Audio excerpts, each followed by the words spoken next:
Welcome, guys. So, a lot has been going on over the past 4 weeks. We know with what's going on over in Israel with the terrorist attack, there has been a lot of anti-Semitism here in the United States, centering in all areas of the country, unfortunately, but seems to be settling a lot on our college campuses. UNC, Chapel Hill, never one to disappoint, had its own outrageous protest where a woman screams, "We are Hamas," and "F your mother," which is really nice talk during a demonstration. But let me put this up here for you. I want you to look at this. So this is the invitation that student group Students for Justice in Palestine sent out to advertise their demonstration against really Jews. Let's just say what it is. It's discriminating and intimidating and demonizing Jews just days after paragliders came in and murdered hundreds of young adults ironically at a peace festival. And this is what they did. So anti-Semitism, it's not only on college campuses, it happens to be in K through 12 schools. I mean, this is how it works. We've been talking about critical race theory and DEI with our organization for the last 3 years. We know that certain minority classes are the oppressors and the others are the oppressed. And it can change between Christians, or maybe it's the Jews' turn this time, and maybe it's Asians' turn the next. But anytime that you're teaching children to discriminate and demonize and scapegoat and collectively punish any religious background or skin color, they learn that they can just switch the targets as the need suits them. So I recognized this 3 years ago after I saw what Black Lives Matter, the type of curriculum they were putting in our K through 12 schools.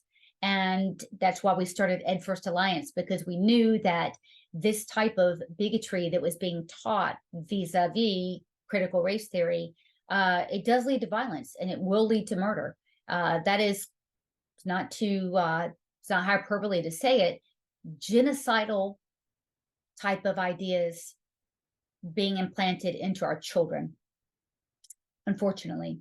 So I wanted to kind of break this down for you.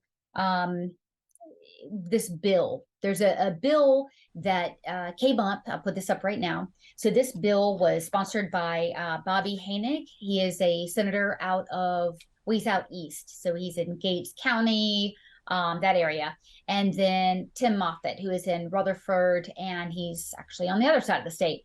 They put this bill up in April that would define anti-Semitism for the purposes of preventing hateful acts taken specifically against Jews. So I'm going to put up this bill, but really I want to spend some time defining what anti-Semitism is. I can tell you what it isn't. It's not criticizing Israel. I mean, how many of us criticize our own government, other governments, etc.? That is key. We've got to be able to do that. I have a lot of criticism. I'm Jewish. I have a lot of criticism for Israel myself, and I have over the years. That's not what this bill really hammers at. So let's put up, this is the State Department definition. It's also the a Switzerland-based nonprofit, International Holocaust Remember Association, the most concrete working definition. This is the working definition that 30 states across the country have accepted. So let's put this up here. So really, I mean, what we're looking at is something, like I said, we saw on the UNC campus, we're seeing it at campuses all across the country, calling for aiding or justify killing or harming of Jews in the name of radical ideology or an extremist view of religion. Okay, so I can't believe that I need to say this, and I know that I don't with you guys, but when you're saying we are Hamas, and when you are saying from the river to the sea, which means Israel should not exist and the people in it shouldn't either. Those type of things are genocidal and would fit into that criterion. It would be the same as saying, Black people need to go back to wherever they came from, right? Singling them out and saying that needs to happen, or after a hate crime against the Black community, for us to have a demonstration on the campus of a university celebrating a mass killing of someone based on their skin color. It would be like celebrating after in Africa, there was a recent mass killing of Christians. It would be like having students 3 days after that happened, going on to a campus and cheering that kind of behavior on. So that's really an example here. So let's move on to the next one. So yeah, this is something else we saw, making mendacious, demonizing, stereotypical allegations to Jews, Jews own the banks, right? Jews control the weather, etc. Personally, I'm not really concerned about this, but I will say the reason why this is on here is because these type of mass characterizations on a mass scale were carried out before the Holocaust. They're even carried out today, where Jews, deserve what they get because of, this character and that character. And let me be clear, and you know this, that no one deserves to be murdered for their skin color, their religion, etc.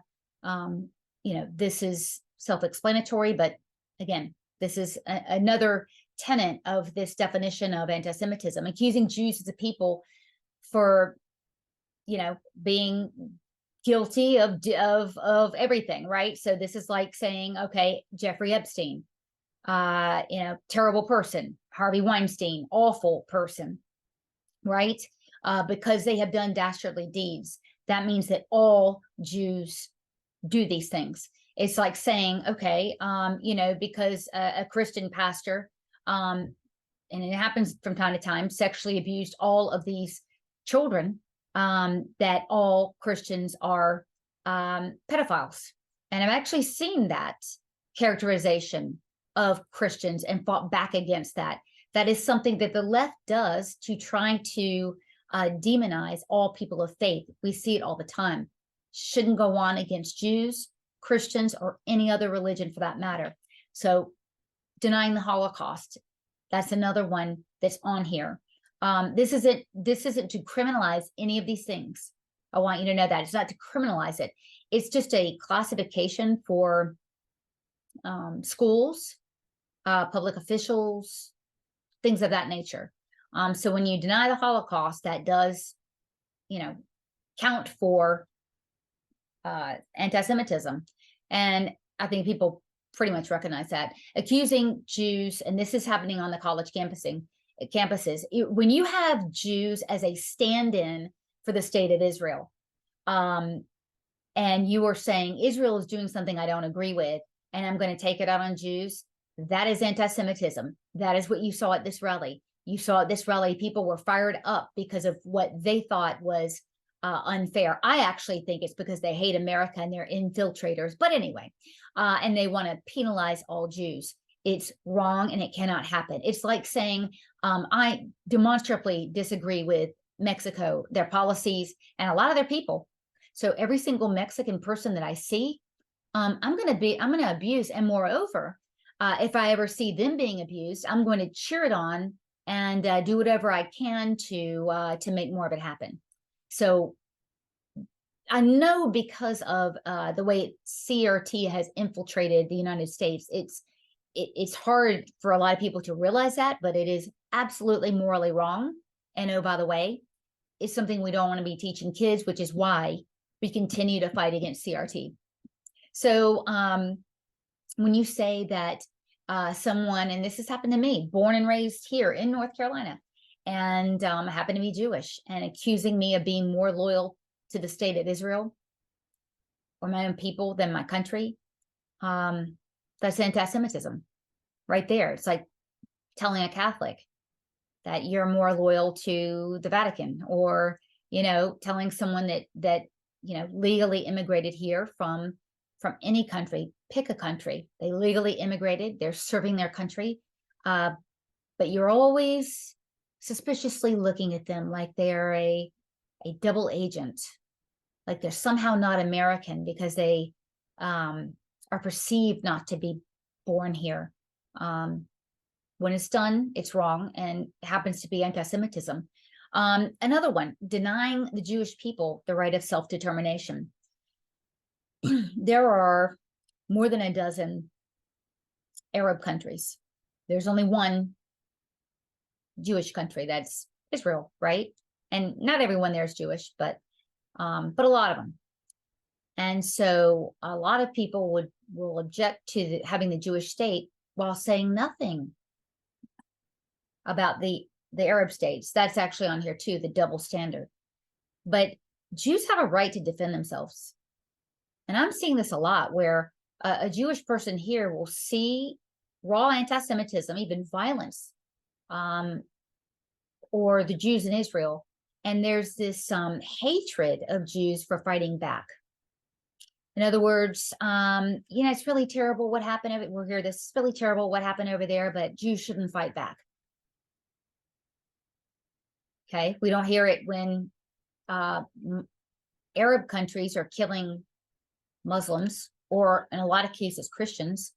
We don't hear this other stuff. It seems to be centered around the state of Israel and Jews in particular. So these kind of things would be considered anti-Semitic. I think we all understand, painting a swastika on someone's locker at school or their car, or even someone who supports the Jewish people would be considered anti-Semitism. It would be like a noose, which is extremely, we all know what it is, right? It's extremely triggering for Black people. It has a historic meaning. Those kind of things are already recognized, right, as criminal acts, and this is no different. Okay. So, double standard is something else I talked about. And that's what CRT does, right?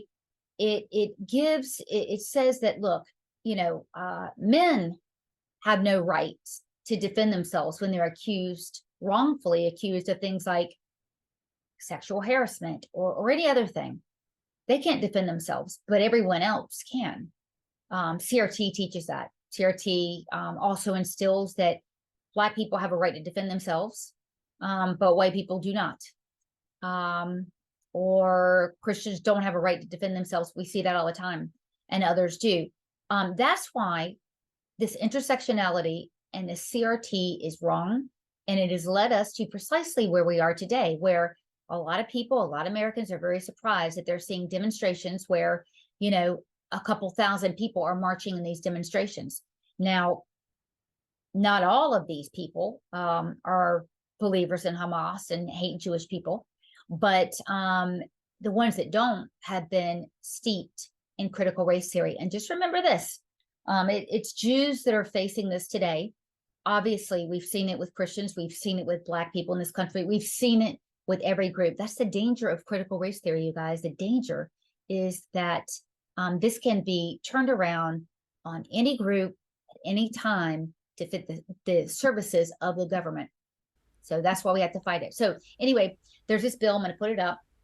So this bill applies all the definitions I just showed you to, this is basic stuff, guys. Housing discrimination, right? If you want to rent an Airbnb, someone sees that, they're wearing a necklace like the one I have on here, and they say, you know what, we're not going to do that. I think we all know that. Here's where it gets, so it applies to that. It applies to government jobs, right? If I am Jewish and I'm hired, and they look on my social media, meaning the hiring manager looks on my social media page and says, oh, wow, okay, they're Jewish. I think they're probably a double agent of Israel, and we can't have that around here. Or they think that, that I'm defending myself too loudly, right, on Facebook. And I have been accused of this, by the way, defending myself too loudly. I'm an uppity Jew, right, or a spirited Jew. and they want to get rid of me. They won't be able to do that. We wouldn't want anyone to be penalized for, openly being faithful. It applies to that. And finally, it puts another little line in the criminal code. It does not penalize speech. I would never, ever be an advocate of penalizing speech. That's not what it is. It does say that judges and police officers, et cetera, they're allowed to consider anti-Semitism as a motive. In other words, if you are pushing me, I think that's what assault, right? But if there's no motive that's immediately apparent, and I'm out here walking around with this, and somebody has, made statements before that they are anti-Semitic, that can be considered as a part of sentencing. It's really to get this definition out there so that schools know and others know that, hey, these sort of things are anti-Semitism. So let me tell you where we are on that bill. The bill is still incarcerated in the Rules Committee with the Senate. It can't be voted on until May. That's my understanding. Can there be an executive order? Yes, but it will come from Governor Roy Cooper. And let's just say the Democratic Party is not really up on the need to protect Jews, sadly, from anti-Semitism on campus. At least they haven't been as loud as Republicans have in the state in particular. Matter of fact, many Democrats walked out on just a vote that says these attacks are wrong, Hamas is bad, and we stand with Israel. Some Democrats weren't even willing to do that. So that's kind of where we are. So we have until May to get this through. Guys, we need to pass it. We really needed to pass it the last legislative session. I'm very disappointed that it wasn't even allowed to come up for a vote. It wasn't put in the budget, but look, we're going to have to demand more from our politicians, quite frankly. They want our vote, and if they want our vote, they're going to have to do more to protect all students on these college campuses.